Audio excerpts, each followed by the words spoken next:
इस साल तो बहुत ज्यादा गर्मी पड़ी है। इतनी कड़ी धूप में काम करना बहुत मुश्किल हो गया है। घर से निकलते ही पसीना बारिश की तरह टपकने लगता है। इतनी भयंकर गर्मी में तो काम पर जाने का मन ही नहीं करता। न जाने इस साल की गर्मी कैसे कटेगी। चलो ठीक है, अच्छा मैं भी काम पर जाता हूँ, वरना सेठ जी गुस्सा करेंगे फिर। ऐसा कहकर घनश्याम मजदूरी करने चला जाता है। वहीं पिंकी और चीकू एक सरकारी स्कूल में पढ़ते थे। लता पिंकी और चीकू को स्कूल छोड़कर काम पर चली जाती है। उसे बंगले में मालकिन हेमलता और मालिक रामचंद्र अपने दो बच्चे टीना और शिवम के साथ रहते थे। अरे लता, आ गई तू। अब जल्दी से काम निपटा ले।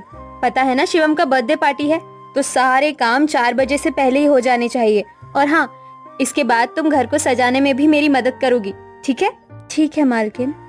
इसके बाद लता एक एक करके घर के सारे काम करके हेमलता के घर को सजाने में मदद करती है। हेमलता और लता मिलकर पूरे घर को अच्छे से सजा देते हैं। अच्छा मालकिन, मैंने सारे काम निपटा दिए हैं और पार्टी की सारी तैयारी भी हो गई है, तो अब मैं घर जाती हूँ। हाँ हाँ ठीक है, लेकिन पता है ना तुम्हें आज शिवम का बर्थडे पार्टी है, तो तुम शाम को 7 बजे अपने बच्चों के साथ पार्टी में आ जाना। और हाँ, मुझे तुम्हारी थोड़ी सी मदद की जरूरत पड़ेगी। ठीक है मालकिन, मैं शाम को बच्चों के साथ यहाँ आ जाऊंगी। ऐसा कहकर लता घर चली जाती है और दोनों बच्चों को तैयार करके शाम को 7 बजे पार्टी में आ जाती है। पार्टी बहुत ही शानदार होती है। लता के बच्चे इतना बड़ा घर देखकर कहते हैं, दीदी ये घर इतना बड़ा है और कितना सुंदर है। और बाहर कितनी गर्मी है, लेकिन फिर भी इनके घर के अंदर इतना ठंड लग रहा है। पिंकी और चीकू की बातें शिवम सुन लेता है और वो उनसे कहता है, अरे ये घर ठंडा इसलिए लग रहा है क्योंकि हमारे घर के हर कमरे में एसी लगा हुआ है। ओह, यानी एसी लगाने से घर बहुत ठंडा हो जाता है? दीदी, हम भी अपने घर में पिताजी को एसी लगवाने के लिए कहेंगे। चलो बच्चों, इधर आओ, केक काटने का समय हो गया है। जब केक काटने लगते हैं तब पिंकी और चीकू एसी की ठंडी ठंडी हवा खाते खाते शिवम के कमरे में चले जाते हैं। दीदी, ये कमरा तो सबसे ठंडा है, इसमें कितनी ठंडक है। और दीदी, ये देखो, ये बिस्तर कितना सुंदर है, बिल्कुल मखमल जैसा। दोनों बेड पर बैठ जाते हैं और ठंडी ठंडी हवा का आनंद लेने लगते हैं। देखते ही देखते 15 मिनट बीत जाते हैं और आराम करते करते कब उन दोनों की आंख लग जाती है उन्हें पता ही नहीं चलता। इतने ही देर में अचानक से शिवम की बहन टीना कमरे में आ जाती है। वो पिंकी और चीकू को कमरे में बेड पर लेटा देखकर जोर से भड़कती है। ये दोनों मेरे कमरे में क्या कर रहे हैं? माँ, इधर आओ, ये दोनों मेरे बेड पर क्या कर रहे हैं? टीना की आवाज सुनकर हेमलता कमरे में आ जाती है। तुम दोनों अभी के अभी मेरे बेड से उठो। पिंकी और चीकू हेमलता की आवाज सुनकर जाग जाते हैं। लता भी हेमलता की आवाज सुनकर भागी भागी चली आती है। क्या हुआ मालकिन? आपकी बहुत जोर से नीचे आवाज आ रही थी। क्या हुआ क्या नहीं हुआ ये देख नहीं रही है तू? तेरे बच्चे ने अपने बदबूदार कपड़े से मेरा पूरा बेड गंदा कर दिया। तेरे बच्चों ने एसी देखा नहीं कि सोने चले आए मेरे बेड पर। हद होती है यार। मैंने तो तुम गरीबों को सोचा कि तुम थोड़ा एंजॉय कर लोगे, लेकिन तुम हो कि सीधे सर पर ही बैठ गई। अभी के अभी मेरे घर से निकलो और कल से तुम्हें यहाँ आने की कोई जरूरत नहीं है।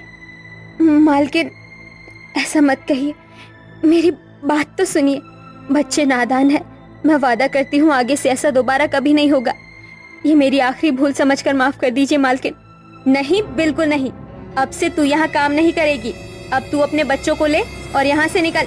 हेमलता लता और उसके बच्चों को घर से बाहर निकाल देती है और आगे से काम पर आने के लिए मना कर देती है। अब लता के पास कोई काम नहीं था। घर का सारा भार अब घनश्याम के कंधों पर आ जाता है। हे भगवान, आज तो खाना बनाने के लिए आटा भी नहीं है। अब मैं आटा कहाँ से लाऊं? मेरे पास तो अब और पैसे भी नहीं हैं। और जो तनख्वाह घनश्याम जी को मिली थी वो सब घर खर्चे में खत्म हो गई। मेरा क्या है, मैं तो पानी पीकर भी सो जाऊंगी, पर बच्चों का क्या? भूखे पेट इन्हें नींद कैसे आएगी? कुछ देर में घनश्याम एक झोला लेते हुए घर के अंदर आ जाता है। आ गए आप? आज घर में राशन खत्म हो गया है, खाने में कुछ नहीं बना है। कोई बात नहीं, खाना मैं आज अपने साथ लेकर आया हूँ। सेठ जी के यहाँ पर आज दावत थी तो उन्होंने खाना कुछ बच्चों के लिए भी भिजवा दिया है। जी, आज की रात तो कट गई, लेकिन कल का पता नहीं। मैं एक काम करूंगी, कल कहीं काम ढूंढने जाती हूँ। कुछ न कुछ काम तो मिल ही जाएगा। ठीक है।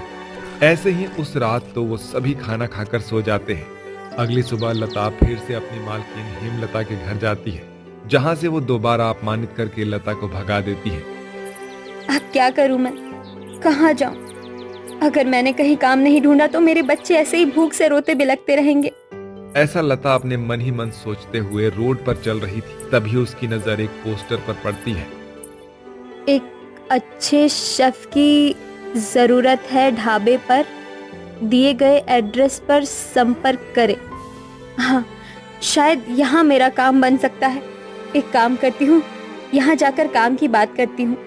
ऐसा सोचकर लता उस ढाबे वाले के पास जाती है और सारी बात बताती है, जहां वो ढाबे वाला उससे बोलता है, देखो लता, अगर तुम खाना अच्छा बना लेती हो तब तो ये काम तुम्हारा हुआ।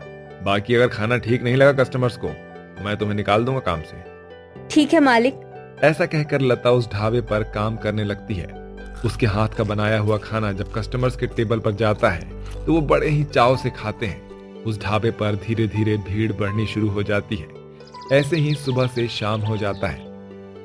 बहुत खूब लता, आज का खाना सच में बड़ा ही लजीज बना था, लेकिन ये तो आज का डेमो था।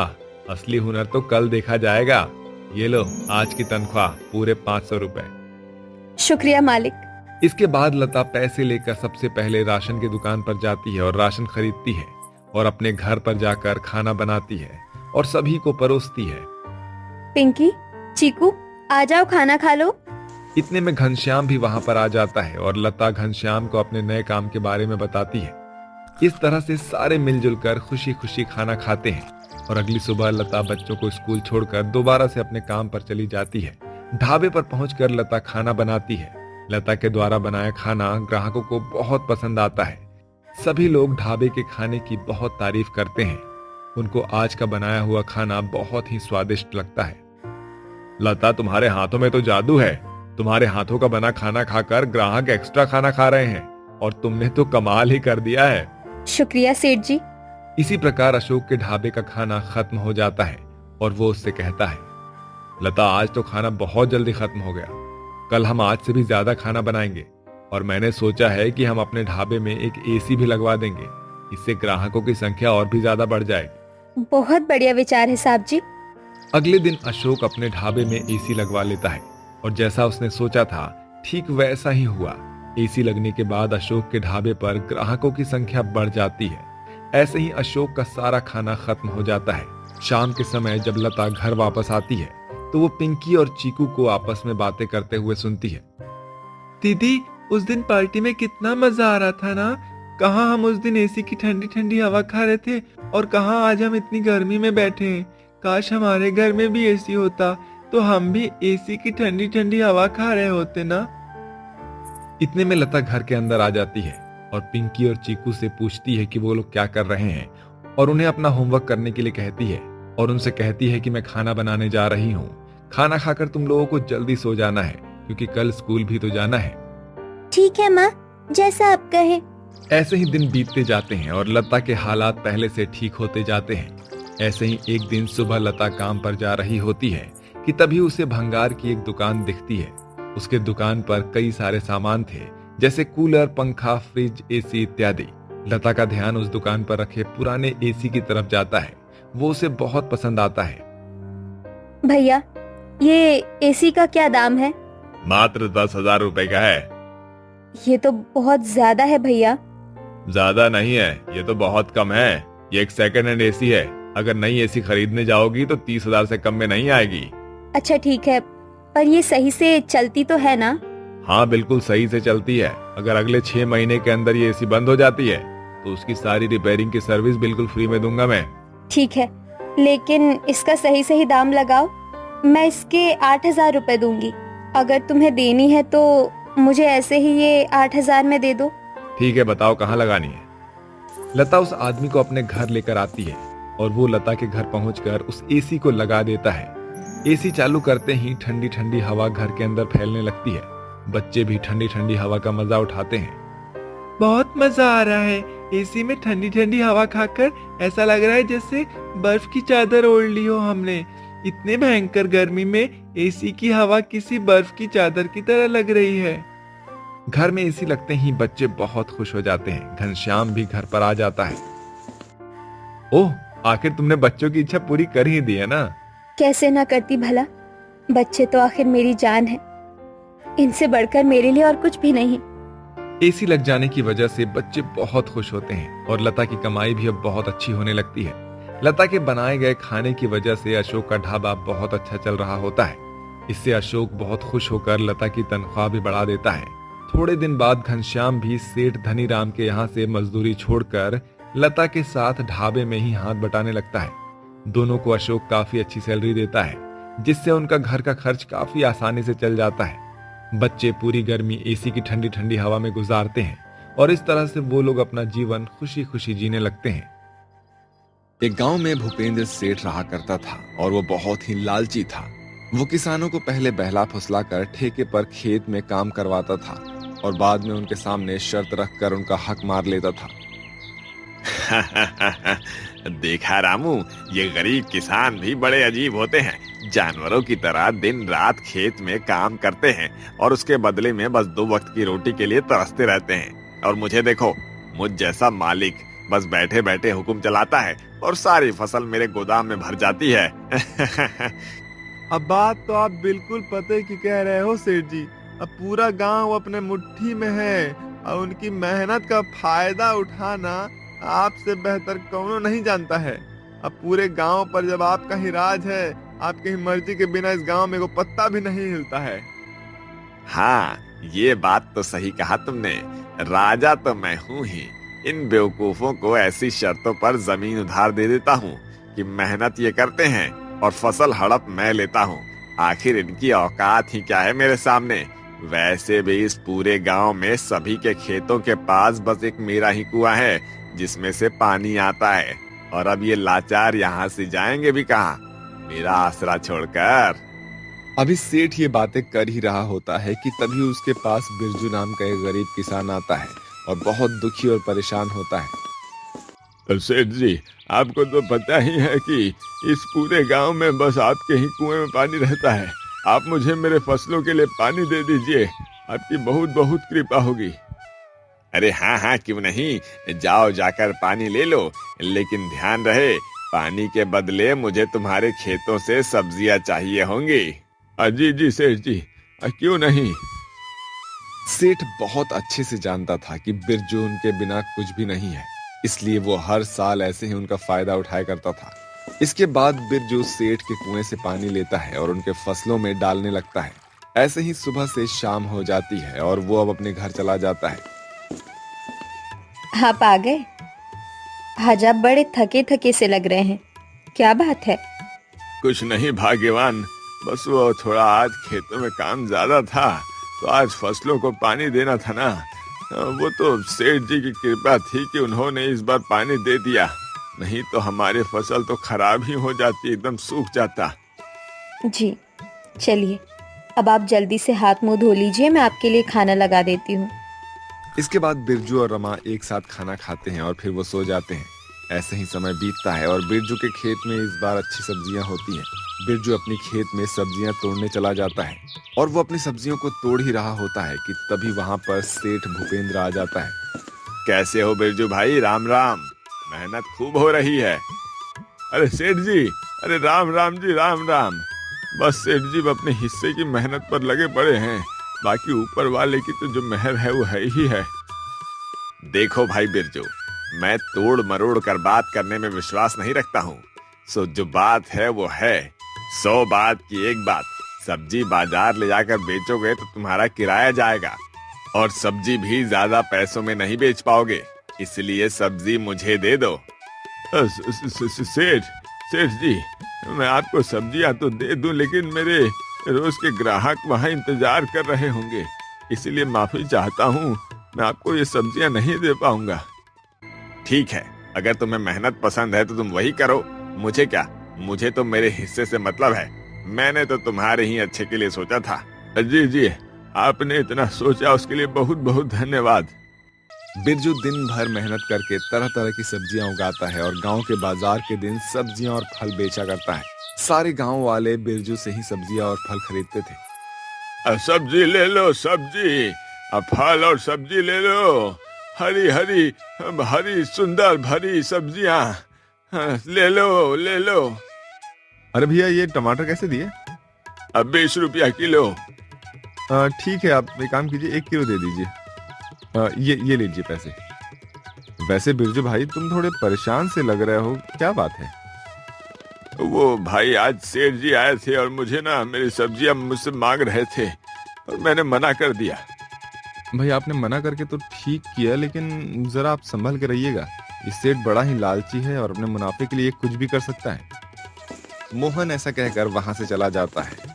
तभी मन ही मन बिरजू अपने आप से कहता है, खेती की सिंचाई के लिए पानी तो सेठ से ही लेना है, कहीं ऐसा ना हो कि वो पानी भी ना दे। अब इसी सोच में सुबह से शाम हो जाती है और बिरजू अपने घर चला जाता है।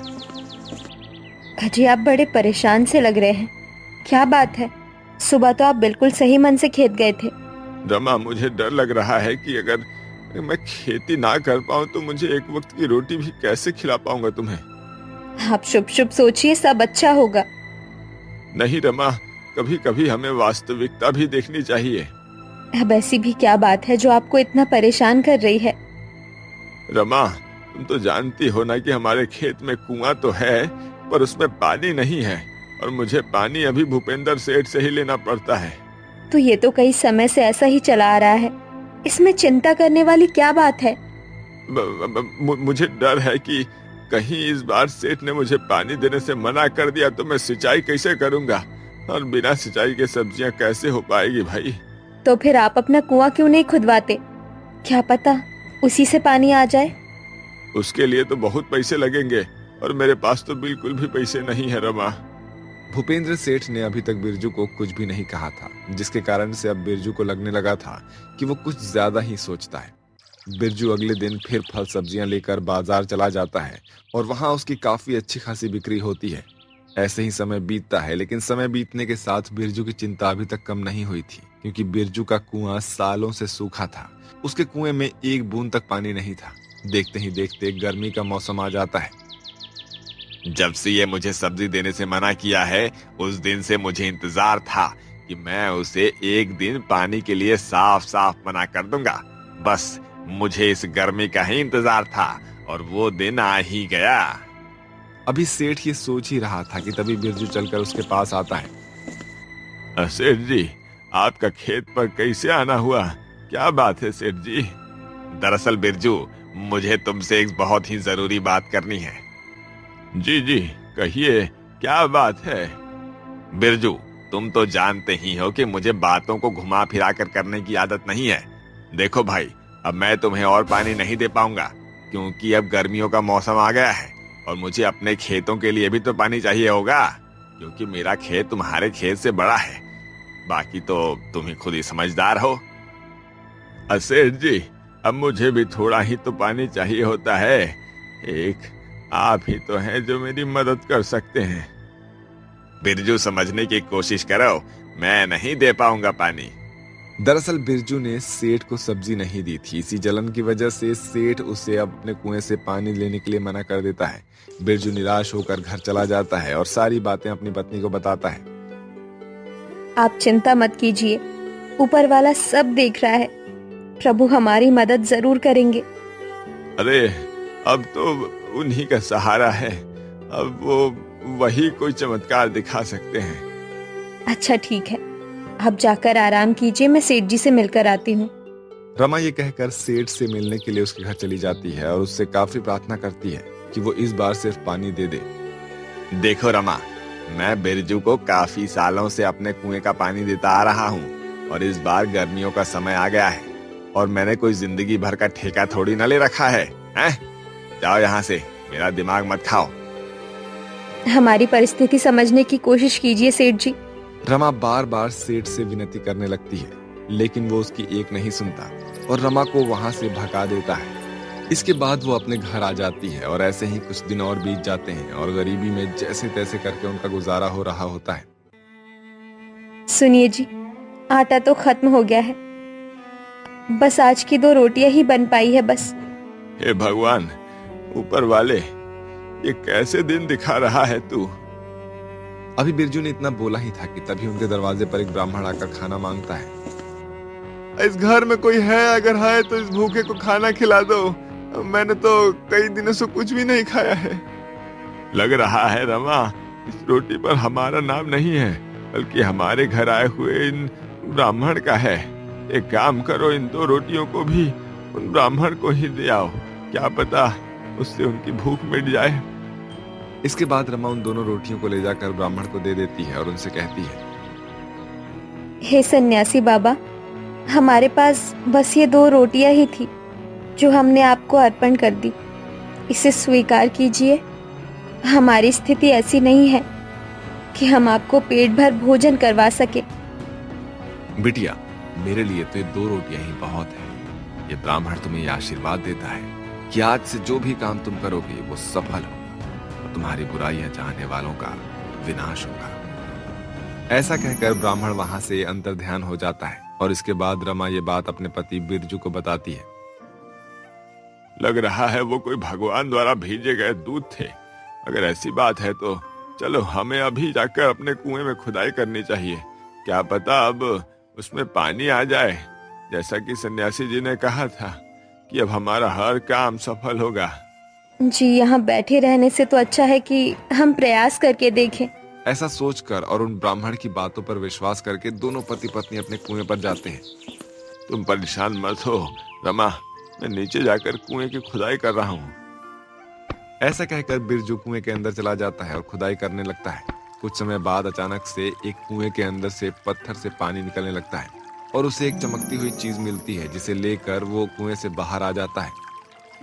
अरे रमा, ये देखो, ये मुझे क्या मिला है? अरे हीरा है ये, हीरा। और अब तो हमारे कुएं के अंदर से भी पानी आ रहा है। मुझे तो अपने आंखों पे विश्वास नहीं हो रहा बिल्कुल। हे ऊपर वाले, तेरा लाख लाख शुक्रिया। सुनिए जी, ये सब हमारे सिर्फ अच्छे कर्मों का फल है जो हमें मिला है। दूर खड़े सेठ बिरजू और रमा को देख रहा था और वो उनके पास आकर कहता है, देखो, ये हीरा मेरा है। दरअसल तुम्हारे खेत में मेरा हीरा गिर गया था। चलो ये मुझे दे दो, नहीं तो मैं तुम दोनों को चोरी के इल्जाम में जेल में बंद करवा दूंगा। सेठ इस तरह से डरा धमकाकर वो हीरा उनसे ले लेता है और अपने कुएं के पास जाकर कहता है, अब तो करोड़पति नहीं, अब तो हीरापति बन गया हूँ मैं। मेरा हीरा। इस तरह से उटपटांग हरकतें करते हुए उसे ठोकर लगती है और हीरा सेठ के कुएं के अंदर गिर जाता है और सेठ के कुएं का पानी अचानक से बिल्कुल सूख जाता है। अरे ये क्या हुआ? हाय हाय, मेरा हीरा! अरे ये मेरा कुआं कैसे सूख गया? मैं तो बर्बाद हो गया। देखा सेठ जी, बुरा कर्मों का फल बुरा ही होता है। रमा, बिरजू, मुझे माफ कर दो, मैं समझ गया। मेरे कुएं का पानी वापस ला दो, मेरी मदद करो। ऐसा बोल बोलकर सेठ उनके सामने बहुत रोता है। उसे ये समझ में आ जाता है कि बुरे कर्मों का फल हमेशा बुरा ही होता है और सेठ को उसकी सजा अब मिल चुकी थी। इस तरह से रमा और बिरजू खुशी खुशी रहने लगते हैं और सब कुछ अब ठीक हो जाता है।